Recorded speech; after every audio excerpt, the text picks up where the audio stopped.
in the backyard of your old farm in the summer. Stayed there for 3 weeks. Hey guys, welcome back to my channel. If you're new here, welcome. My name is Kiana and I do a lot of sewing and fashion videos. And today I have a sewing tutorial on this beautiful shirred midi dress. This is a super easy tutorial, super beginner friendly, as long as you have the technique of shirring down. So my recommendation would be to watch this video, practice shirring first before diving into the pattern. But once you have this technique down, and by the way, shirring is just the elastic and the scrunches that you see on the dress, that's what shirring is. Once you have that down, this is the easiest thing in the world. And shirring is very easy too, as long as you have the right settings on your machine. So we'll go into that in a little bit later on. If you would like to purchase this pattern, it is the first link down below. And you guys know I love to reward my subscribers for watching this video early on. So you guys can use the code SHIRRING for 30% off until tomorrow at midnight. Again, this is a very easy dress. I'd love to also make this in a mini dress and a maxi dress. The opportunities are endless. I think it would be cute also to put some straps on this dress. All the supplies and materials you need can be found in the listing description of the pattern. So again, that first link down below. But all of the equipment I will be using throughout this video can be found in the video description down below. All right, so without further ado, let's just get into the tutorial.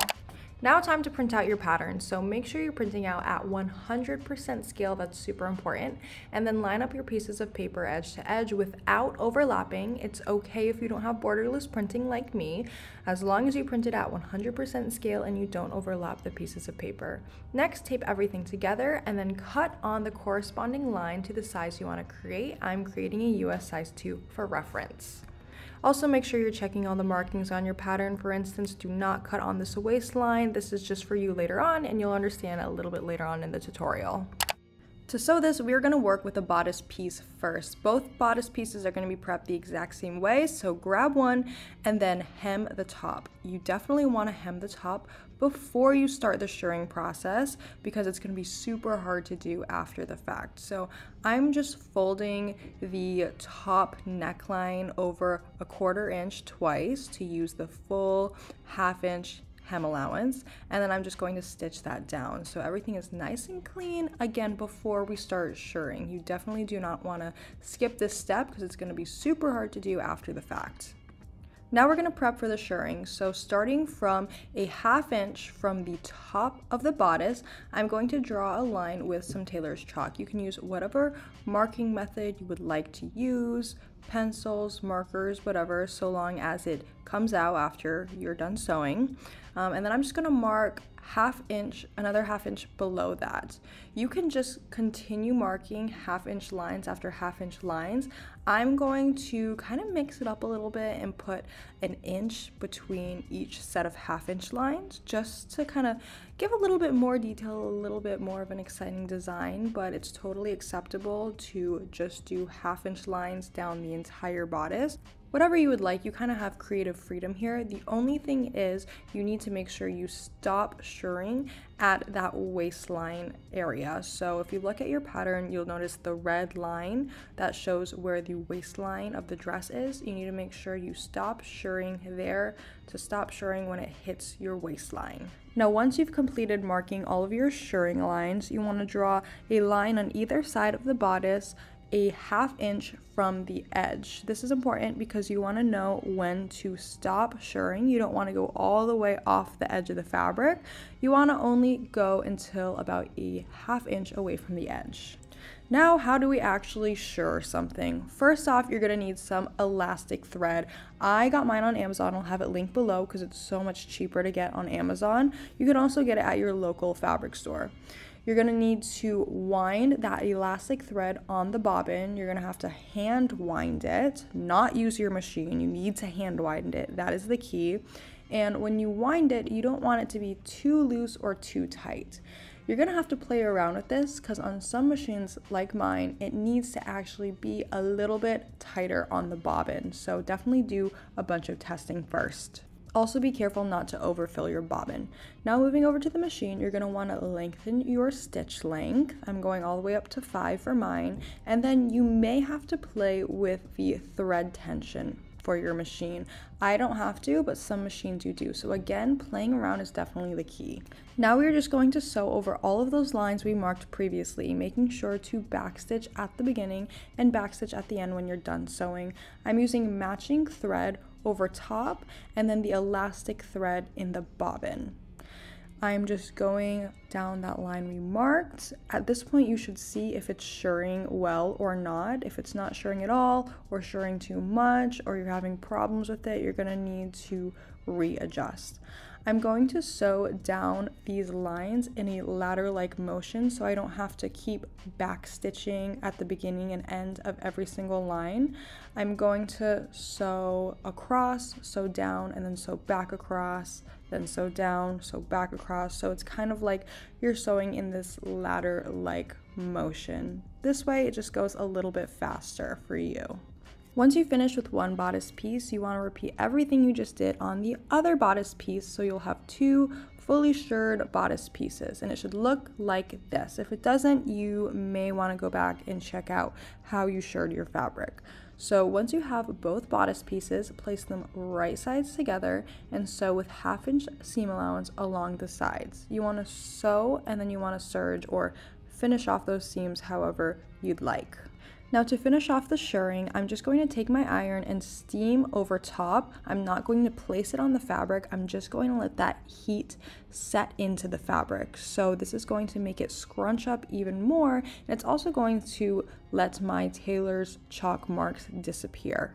Now I just want to finish the hem of the bodice pieces by just going around with a serger, or if you don't have a serger, with a zigzag stitch on your home sewing machine, whatever finish that you want. You just need to finish this so it does not fray.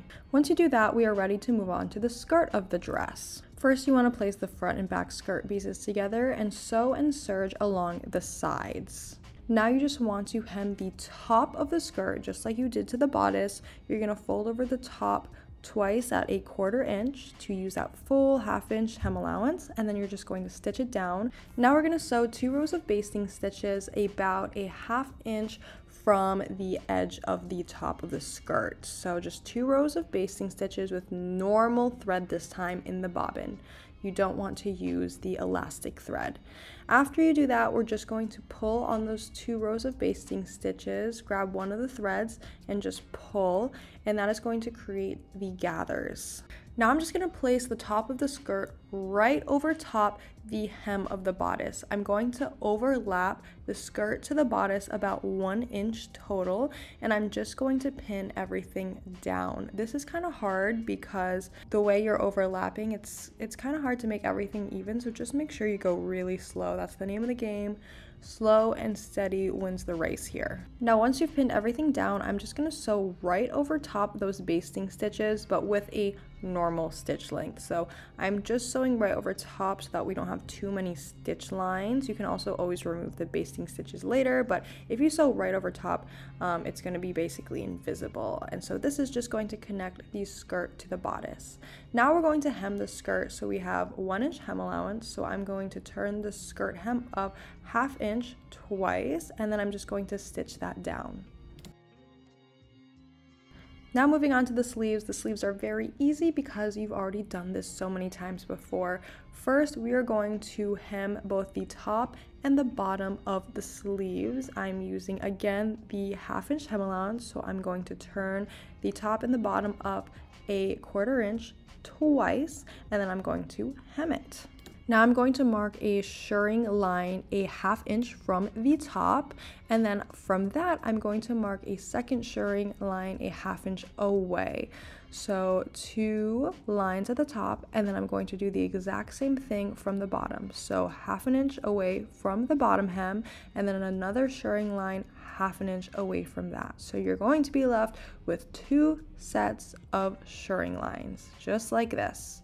And then same exact thing that you did before, we are just going to sew those to create the shirring effect using elastic thread in the bobbin, a lengthened stitch length, and back stitching at the beginning and end of those lines. I'm going to steam this to make the shirring scrunch up even more and to get rid of my tailor's chalk. And then I'm just going to fold the sleeve in half, right sides together, and sew along that short edge. And then I'm also going to serge it. Moving on to the optional waist bow belt, I'm just going to place the two pieces right sides together and sew all the way around that belt. But I'm going to leave about a 2-inch gap so that you'll be able to flip the belt right side out later on. Then just stitch up that hole you left and you are finally done.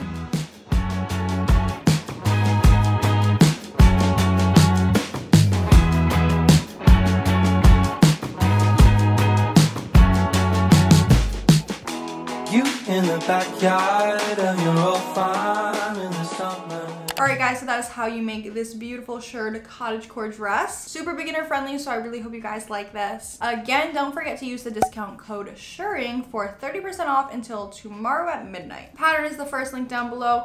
That's where all the supplies and materials you need are located as well. And all the equipment I use are in the video description down below. Anyways, if you do decide to recreate this or use this dress as a jumping off point, definitely tag me in the photos on Instagram because I love seeing them, I love commenting on them, I love reposting them to my story. And yes, if you don't follow me on Instagram or TikTok, you definitely should. My handle is Kiana Bonollo. If you like this video, feel free to give me a thumbs up because it's the easiest way to support your favorite creators for free. Also, make sure you are subscribed with the notification bell hit because you don't want to miss out on other discounts and patterns in the future. But I think that is everything. So thank you guys so much for watching. I'll see you guys next time. Bye!